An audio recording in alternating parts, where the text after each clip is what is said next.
हमने हमेशा सुना कि time is the most valuable asset, लेकिन नई रिसर्च कहती है focus is the most valuable asset.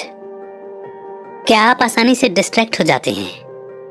वो क्या है जो आपको कोई काम करने के लिए मोटिवेट करता है? कंसंट्रेशन ऐसी स्किल नहीं है जो आप आसानी से पा सकते हैं, लेकिन कोई भी एक बार में घंटों तक कंसंट्रेट करना सीख सकता है। बदले में आप अपने मन के भटकने को कम कर सकते हैं, टाल मटोल की आदत को बंद कर सकते हैं और लेजर शार्प फोकस पा सकते हैं। तो आज की बुक समरी इसी बारे में है। आज की बुक समरी है laser sharp focus, a no fluff guide to improved concentration, maximise productivity and fast track to success, जिसे लिखा है जोएना जेस्ट ने। जोएना जेस्ट एक ऑथर और एंटरप्रेन्योर हैं। उन्होंने बिजनेस करते हुए डॉक्टर बनने की ट्रेनिंग ली। उन्होंने अपने समय को अच्छी तरह से मैनेज करना सीखा। जोएना प्रोफेशनल्स को अलग अलग स्ट्रेटजी का इस्तेमाल करके अपने मोटिवेशन और प्रोडक्टिविटी को फिर से पाने में मदद करती हैं। आइए शुरू करते हैं आज की book summary, laser sharp focus by Joanna Jast. आज के समय में अगर आप मल्टीटास्किंग नहीं कर रहे हैं तो आपको अनप्रोडक्टिव के रूप में देखा जाता है। लोग अक्सर एक समय में कई चीजें कर रहे होते हैं, जैसे आप अपना फोन इस्तेमाल करते हुए अपने दोस्त से बात भी कर रहे हैं और साथ ही अपने काम से जुड़ी हुई कुछ चीजें फाइनलाइज भी कर रहे हैं। और इसके बाद भी लोगों को आश्चर्य होता है जब वो दिमागी रूप से थक जाते हैं। आपके दिमागी रूप से थक जाने का कारण है कि आप लगातार एक साथ बहुत सी चीजें कर रहे होते हैं। क्या आप जानते हैं कि प्रोडक्टिविटी टाइम का 40% सिर्फ इसलिए बर्बाद हो जाता है क्योंकि आप एक काम से दूसरे काम में शिफ्ट करते हुए एक मेंटल ब्लॉक का सामना करते हैं। इसे रोकने की जरूरत है। आपको एक समय में एक काम पर फोकस करना चाहिए। इससे आप थकेंगे नहीं और ये इस बात की गारंटी भी देगा कि आप अपना काम पूरा कर पाएंगे। कामयाब होने के लिए लेजर शार्प फोकस होना जरूरी है। What is focus and how does it work? इस चैप्टर के साथ इस लर्निंग जर्नी की शुरुआत करते हैं। फोकस एक ऐसी चीज है जिसकी बहुत से लोगों को बहुत ज्यादा जरूरत है। फोकस करना मुश्किल है क्योंकि इसमें आपको किसी एक चीज पर लंबे समय तक ध्यान बनाए रखना जरूरी है। फोकस बनाए रखना सबके लिए एक जैसा काम नहीं करता। इसका क्या मतलब है? इसका मतलब है कि फोकस कर पाना एक ऐसी स्किल है जिसे आपको हर दिन सीखने और सुधारने की जरूरत है। आपकी सिचुएशन, स्किल्स और माहौल का भी इस पर बहुत असर पड़ता है। फोकस दो तरह के होते हैं, ऑटोमेटिक अटेंशन और इंटेंशनल अटेंशन। ये याद रखना जरूरी है कि हालांकि इस ऑथर ने इस बुक में फोकस और अटेंशन दोनों शब्दों का इस्तेमाल अदल बदल कर दिया है, लेकिन असल में इन शब्दों का मतलब एक ही है। ऑटोमेटिक अटेंशन थोड़े के लिए ही होती है। ये आमतौर पर 1 मिनट से भी कम समय तक रहती है। ऑटोमेटिक अटेंशन हमारे आसपास के खतरों को भांपने के लिए इस्तेमाल होती है। इस तरह का फोकस अक्सर अचानक होने वाली चीजों की ओर जाता है, जैसे रोशनी का चमकना और अचानक किसी आवाज का होना। ऑटोमेटिक अटेंशन आपको पेट की परेशानी या सर दर्द होने पर भी अलर्ट करती है। इंटेंशनल अटेंशन तब होता है जब आप किसी चीज पर फोकस करना चाहते हैं। इसका टाइम स्पैन 10 मिनट से ज्यादा नहीं होता। ये ज्यादा नहीं है, लेकिन अच्छी बात यह है कि आप थोड़ी सी मेहनत और कोशिश से इस टाइम को बढ़ा सकते हैं। Setting goals, why it's important for better focus and how to do it. आप सभी गोल को सेट करने और इसके अलग अलग टाइप के बारे में अच्छे से जानते हैं। आपने न जाने कितनी बार स्मार्ट गोल्स और इसके अलग अलग टाइप्स के बारे में सुना है, लेकिन गोल सेट करने का बेहतर फोकस से जुड़े होने का एक कारण है। ऐसा इसलिए है क्योंकि अगर आप किसी चीज में सक्सेसफुल होना चाहते हैं तो आपको ये जानना जरूरी है कि आप कहाँ होना चाहते हैं। क्या आप अपने फोकस स्किल को बेहतर करना चाहते हैं, लेकिन आपका कोई एम नहीं है, तो ये आपके स्किल को बर्बाद करना होगा। ये कहने की भी जरूरत नहीं है कि आपको इसका कोई सॉलिड रिजल्ट नहीं मिलेगा। गोल सेट करना आपको साफ देखने में मदद करता है। इससे आपको ये समझने में आसानी होती है कि कौन सी चीज आपके ध्यान देने के लायक है और कौन सी नहीं। इससे आप चीजों को अहमियत दे पाते हैं और ये जान पाते हैं कि कौन सी चीज आपको आगे चलकर फायदा देगी। क्लियर गोल्स होने से आप मजबूत रहने के लिए मोटिवेट भी हो सकते हैं। जब आप ये जानते हैं कि आपको क्या चाहिए तो आप आसानी से हार नहीं मानते। आप जितने कमिटेड रहेंगे उतना ही अच्छा है। आपका परफॉर्मेंस जितना अच्छा होगा, आपके कामयाब होने के चांस उतने ही ज्यादा होंगे। लेजर शार्प फोकस के लिए गोल सेट करने के लिए ये 5 स्टेप्स हैं। सबसे पहले अपने खुद के लिए मीनिंगफुल गोल्स सेट कीजिए। ज्यादातर समय आपके गोल्स आपके खुद के नहीं होते हैं। हो सकता है कि आपने वो गोल्स सेट किए हों जो आपके पेरेंट्स या टीचर्स ने सुने हों। ऐसा लग सकता है कि आप उन गोल्स पर जबरदस्ती काम कर रहे हैं। तो आप ऐसा क्या कर सकते हैं जिससे ये गोल्स आपके लिए मीनिंगफुल बन जाएं? आप उन्हें रीफ्रेम कीजिए। जैसे आपके पेरेंट्स हमेशा चाहते थे कि आप डॉक्टर बने। हालांकि ये गोल आपने नहीं चुना है, लेकिन फिर भी आप डॉक्टर बनने की कोशिश करते हैं। डॉक्टर बनने के गोल को फिर से रीफ्रेम किया जा सकता है। आपके पेरेंट्स चाहते हैं कि आप डॉक्टर बने क्योंकि डॉक्टरों को काम हमेशा आसानी से मिलता है। इससे आप फाइनेंशियली मजबूत हो सकते हैं। लेकिन आप बचपन से ही कुछ क्रिएटिव करना चाहते थे। हो सकता है कि आप बड़े होकर पेंटर या आर्टिस्ट बन जाते।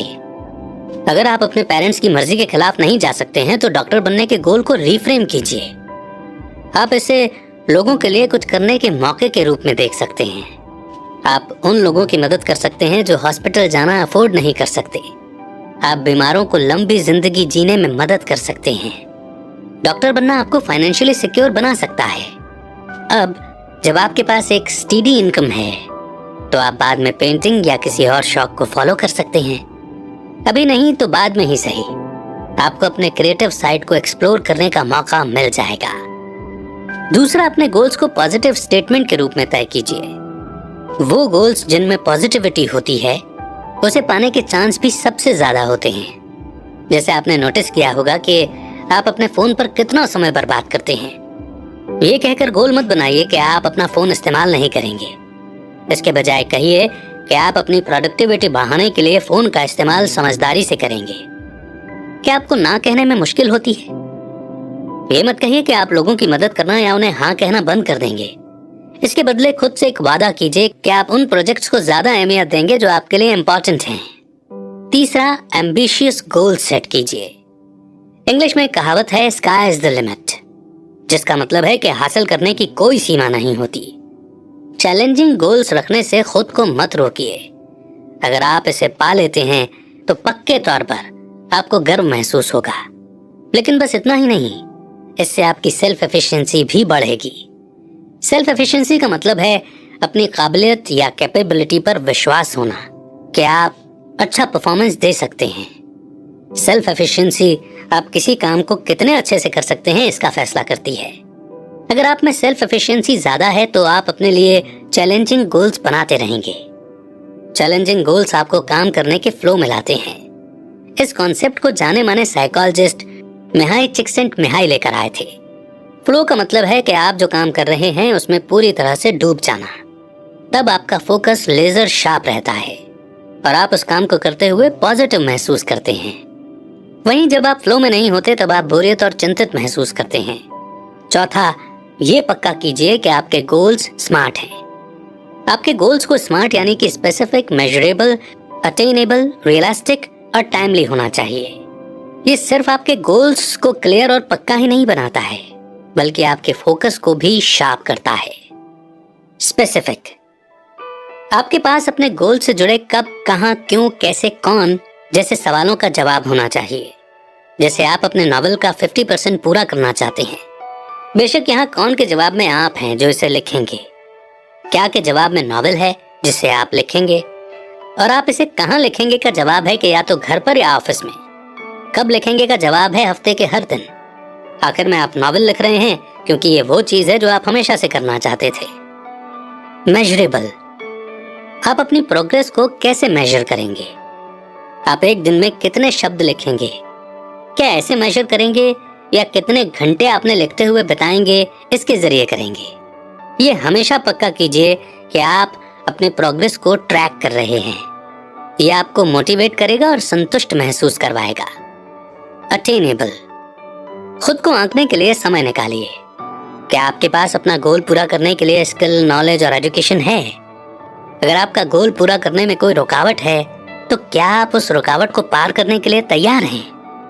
रियलिस्टिक, आपको अपने गोल को पाने का रास्ता जितना भी आसान और छोटा लगे उसे कम मत समझिए। ज्यादातर नए एंटरप्रेन्योर्स को लगता है कि जॉब और उनके साइड बिजनेस को एक साथ करना आसान होगा। उन्हें इसका अंदाजा भी नहीं होता कि ये कितना थकाने वाला है। इसके लिए आपके गोल का आपके शरीर, दिमाग और इमोशंस पर क्या असर पड़ेगा, इस बारे में सोच लें। फिर आपके गोल को पूरा करने के लिए एक रियल डेट तय कीजिए।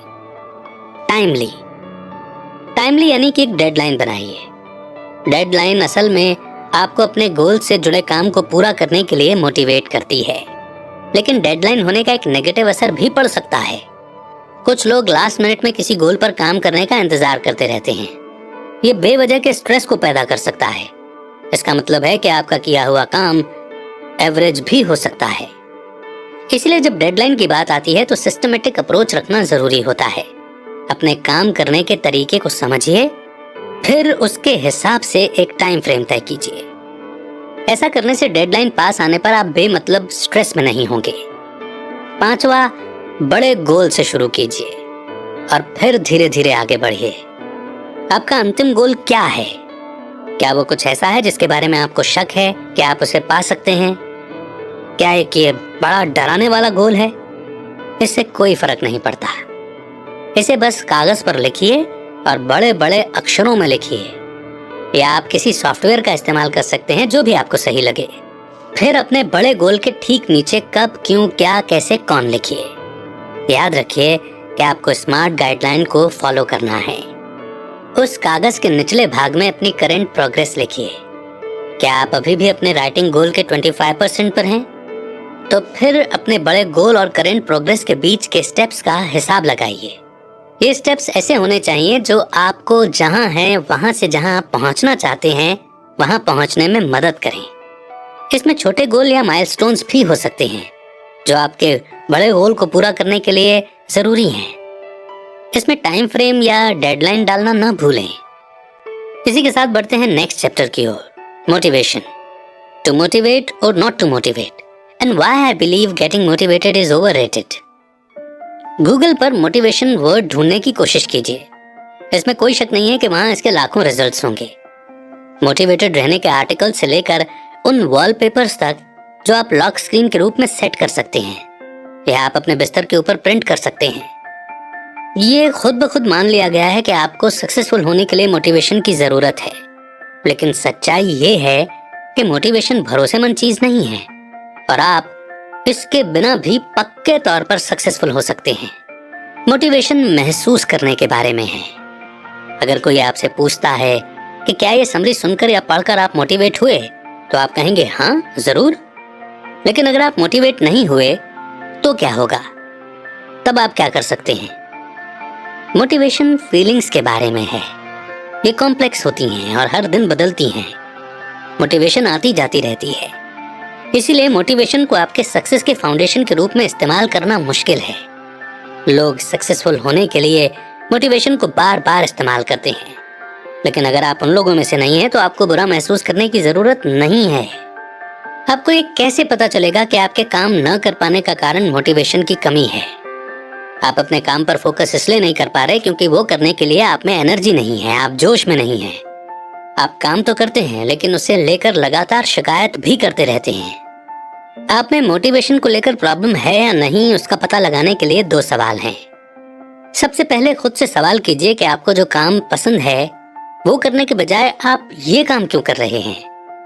दूसरा सवाल है कि आप जो काम अभी कर रहे हैं उसे डिस्क्राइब कीजिए।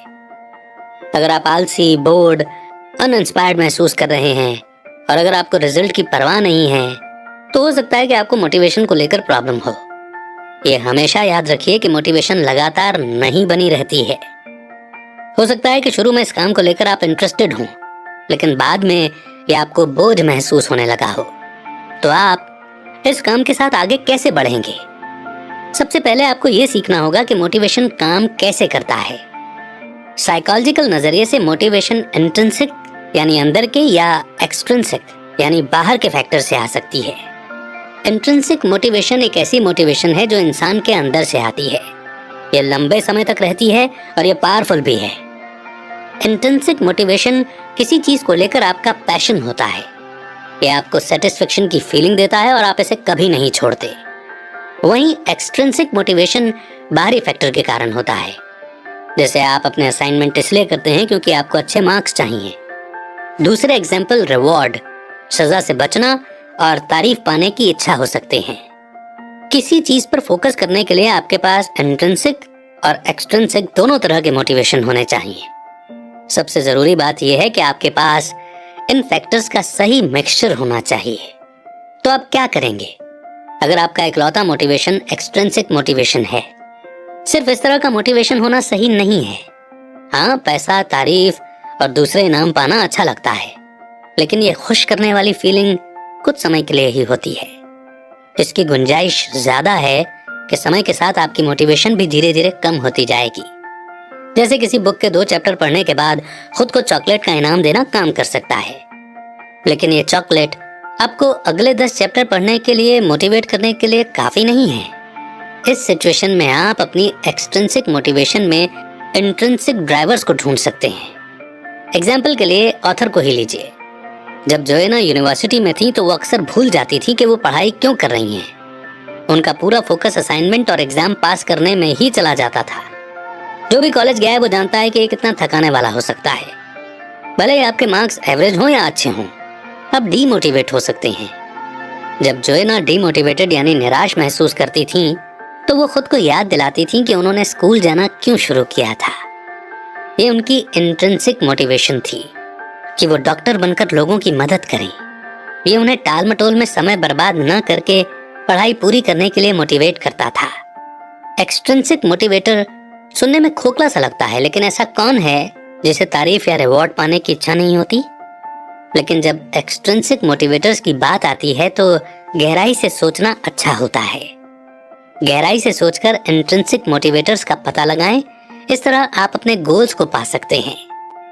नेक्स्ट चैप्टर है your mind. Manage your mind for a laser sharp focus. चिंता, घबराहट, एक्साइटमेंट या पहले से ही कुछ लेना जैसी स्ट्रॉन्ग फीलिंग्स आपको फोकस करने से रोकती हैं। क्या अगर जब 1 घंटे में एग्जाम होने वाला हो तो आप अपने टेक्स्ट बुक पर कंसंट्रेट कर पाते हैं? अगर लंच टाइम में आप किसी खास के साथ खाना खाने के बारे में सोच रहे हैं तो क्या प्रोफेसर जो पढ़ा रहे हैं उस पर ध्यान दे पाएंगे? इमोशंस बहुत पावरफुल होते हैं। वे आपके दिमाग को जरूरी चीजों पर ध्यान देने के बजाय दूसरी चीजों पर ध्यान देने के लिए कंट्रोल कर सकते हैं। लेकिन अच्छी बात यह है कि आप इमोशंस का इस्तेमाल अपने फायदे के लिए भी कर सकते हैं। आप अपनी फीलिंग्स का इस्तेमाल करके लंबे समय के लिए फोकस कर सकते हैं। इमोशंस आपकी जिंदगी को रंगीन बनाते हैं। जब आप फेसबुक पर क्यूट एनिमल्स के वीडियोस देखते हैं तो क्या महसूस करते हैं? शायद आप तुरंत खुश महसूस करते हैं। ये कहने की जरूरत नहीं है कि ये फीलिंग तुरंत आती है।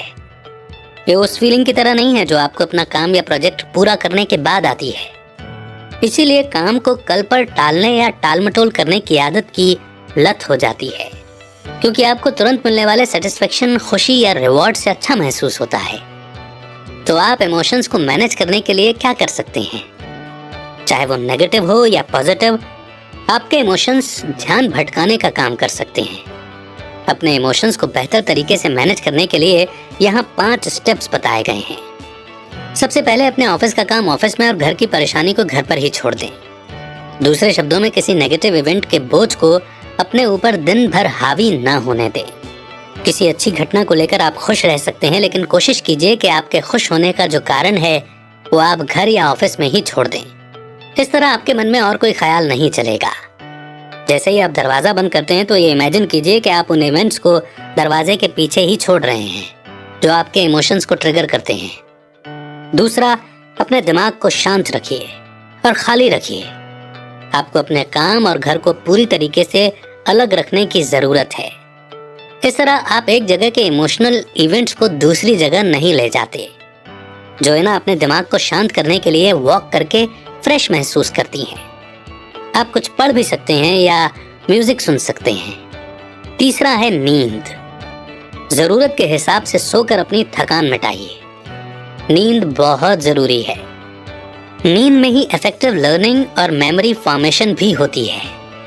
आज के समय में कम सोने को अच्छा बताया जाने लगा है।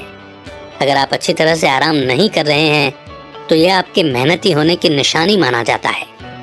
इससे सावधान हो जाइए। आपको इस तरह से सोचना बंद करने की जरूरत है।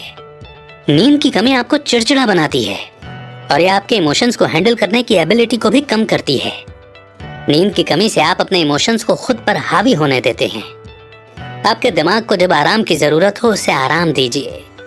15-20 मिनट की पावर नैप आपको रिचार्ज कर सकती है। चौथा, हल्के से और आराम से काम कीजिए। चौथे स्टेप में रिजल्ट्स आने में थोड़ा समय लगेगा, लेकिन इसका असर आपके लिए अच्छा हो सकता है। हर एक चीज को आपके इमोशनल इन्वेस्टमेंट की जरूरत नहीं होती है। मान लीजिए कि आप लगभग हर बात पर आसानी से परेशान या नाराज हो जाते हैं। ये एक साइन है कि आपको ये सोचने की जरूरत है कि आपकी जिंदगी में क्या इम्पोर्टेंट है। इससे आपको पता चलेगा कि आप छोटी छोटी बातों पर ओवर रिएक्ट कर रहे हैं, और ये आपकी जिंदगी में बहुत सी जगह और एनर्जी ले सकता है। इसीलिए जो आपकी जिंदगी में जरूरी नहीं है उसे खुद से दूर कर दीजिए। हाँ, सोशल मीडिया स्क्रॉल करना रिलैक्सिंग हो सकता है, लेकिन ये बहुत ज्यादा स्ट्रेस भी पैदा कर सकता है। आप खुद अपने आप को दूसरों से कंपेयर करने से रोक नहीं पाएंगे, और ये कहने की जरूरत नहीं है कि ये आपका बहुत टाइम बर्बाद करता है। पांचवा, अपना काम करने के लिए बैठने से पहले एक इमोशनल डंप लीजिए। इसका मतलब है कि अपनी उन फीलिंग्स को बाहर निकालना जो आपके अंदर भरी हुई हैं। इसमें आपको एडवाइस या सपोर्ट नहीं मांगना है, इसमें सिर्फ आपकी फीलिंग्स को बाहर निकालना है। अगर आप इसे किसी दोस्त के सामने निकालना चाहते हैं तो उन्हें आपके ऐसा करने का कारण बताएं। उन्हें बताएं कि आप सलाह नहीं मांग रहे हैं, आप उनके कमेंट्स नहीं सुनना चाहते, बस आप इतना चाहते हैं कि कोई आपको सुने। अगर ये तरीका अनकंफर्टेबल है तो आप अपने थॉट्स को एक जर्नल में लिख सकते हैं। जर्नल लिखना एक ऐसा इफेक्टिव तरीका है जिसमें आपको अपनी फीलिंग्स की भड़ास निकालने के लिए किसी दूसरे इंसान की जरूरत नहीं होती। आप जो असल में महसूस कर रहे हैं उसे दबाइए मत, उसमें काट छांट मत कीजिए, उसे वैसे का वैसा लिखिए। ऐसा करना आपको आखिर में हल्का महसूस करा सकता है। अगर आपका मन हमेशा भटकता रहता है तो आप फोकस करने के लिए ये 3 चीजें कर सकते हैं। पहले अपने मन को डीक्लटर कीजिए, यानी वहां से बेकार की चीजें हटा दीजिए। इमेजिन कीजिए कि आप एक बिल्कुल बिखरे हुए ऑफिस में काम कर रहे हैं। ये आपको प्रोडक्टिव नहीं होने देगा, और यही आपके दिमाग के लिए भी कहा जा सकता है। आपको इसे साफ करना होगा। इसके बाद हमेशा अपने आसपास एक स्टिकी नोट या नोटबुक रखिए। आप अक्सर कोई काम करते हुए इसलिए भटक जाते हैं क्योंकि आपके दिमाग में बहुत कुछ चलता रहता है और आइडियाज आते रहते हैं। दूसरा, एक सिस्टम बनाइए। अगली बार जब आपका मन भटकने लगे तो नोटबुक की मदद लीजिए और आपके दिमाग में जो चल रहा था उसे तुरंत लिख लीजिए।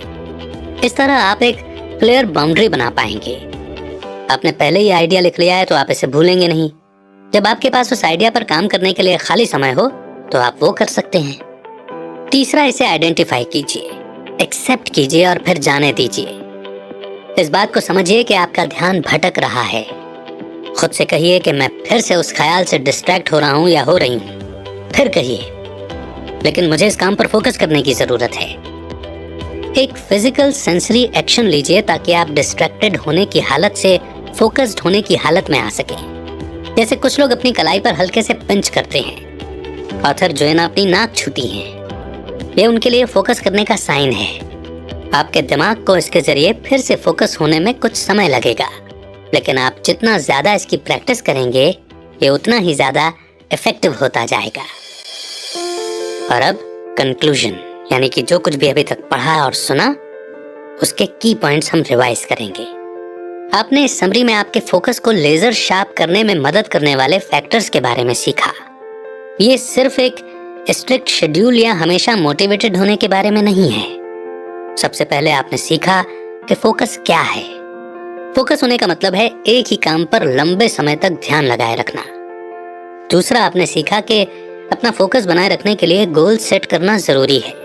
एक गोल बनाना आपको ये समझने में मदद करता है कि क्या काम समय की बर्बादी है और किस चीज में समय लगाना सही है। एक मीनिंगफुल गोल सेट कीजिए और ये पक्का कीजिए कि वो एक पॉजिटिव स्टेटमेंट हो। इस बात पर भी ध्यान दीजिए कि आपके गोल्स एम्बिशियस हों पर एक स्मार्ट फॉर्मेट को फॉलो करते हों। आखिर में अपने सबसे बड़े गोल के बारे में सोचिए और उस तक पहुंचने का रास्ता और उस रास्ते पर आप अभी कहाँ हैं इसका एक मैप बनाइए। तीसरा, आपने सीखा कि मोटिवेशन अच्छी चीज है, लेकिन अपने गोल्स को पूरा करने के लिए जरूरी नहीं है, क्योंकि मोटिवेशन हमेशा एक जैसी नहीं बनी रहती, ये हर दिन बदलती रहती है। लेकिन अगर आप सक्सेस तक पहुंचने के लिए मोटिवेशन चाहते हैं तो आपको पता होना चाहिए कि ये दो तरह के होते हैं, इंट्रिंसिक मोटिवेशन और एक्सट्रिंसिक मोटिवेशन। इंट्रिंसिक मोटिवेशन वो चीज है जिसके बारे में आप पैशनेट होते हैं। ये आपको किसी एक स्किल या सब्जेक्ट को मास्टर करने के लिए भी मोटिवेट करती है। एक्सट्रिंसिक मोटिवेशन इनाम, तारीफ और कॉम्पनसेशन के रूप में आती है। आपको कामयाब होने के लिए दोनों मोटिवेटर्स के एक सही मिक्सचर की जरूरत है। चौथा, आपने सीखा कि अपने इमोशंस का इस्तेमाल करके कैसे फोकस करना है। इमोशंस पावरफुल होते हैं और वो आप पर हावी हो सकते हैं, लेकिन अगर आप इसका इस्तेमाल अपने फायदे के लिए करते हैं तो आप हर काम बहुत जल्द पूरा कर सकते हैं। फोकस्ड और डेडिकेशन रहना एक ऐसी आदत है जिसे आपको हर दिन प्रैक्टिस करने की जरूरत है। ये ऐसा है जैसे आपको आपके शरीर को मजबूत बनाने के लिए रोज एक्सरसाइज करने की जरूरत होती है। आप में बहुत पोटेंशियल है और अनगिनत मौके आपका इंतजार कर रहे हैं, तो टाल मटोल करके इन्हें बेकार ना जाने दें। फोकस्ड रहिए, सही कारणों के जरिए मोटिवेटेड रहिए और कभी हार मत मानिए। और अगर आप इस समरी में बताए गए सिद्धांतों का पालन करते हैं तो दैट इज फॉर श्योर कि सफलता आपके गले का हार होगी। Success is certain for you. कौन सा लर्निंग पॉइंट इस समरी में आपका दिल छू गया, आपको बहुत अच्छा लगा, आपके लिए अवेकनिंग या बल बॉर्न मोमेंट था, उसे कमेंट सेक्शन में लिखिए ताकि आप उस पॉइंट को हमेशा याद रखें और दूसरे भी उस पॉइंट से बहुत कुछ सीख सकें। आपके कमेंट्स का इंतजार रहेगा। बहुत जल्द एक नई बुक समरी लेकर फिर होगी आपसे मुलाकात। तब तक रखिए अपना बेहतर ख्याल एंड लर्निंग को अपनी लाइफ में प्रैक्टिकली इम्प्लीमेंट करते रहिए। जय हिंद, जय भारत।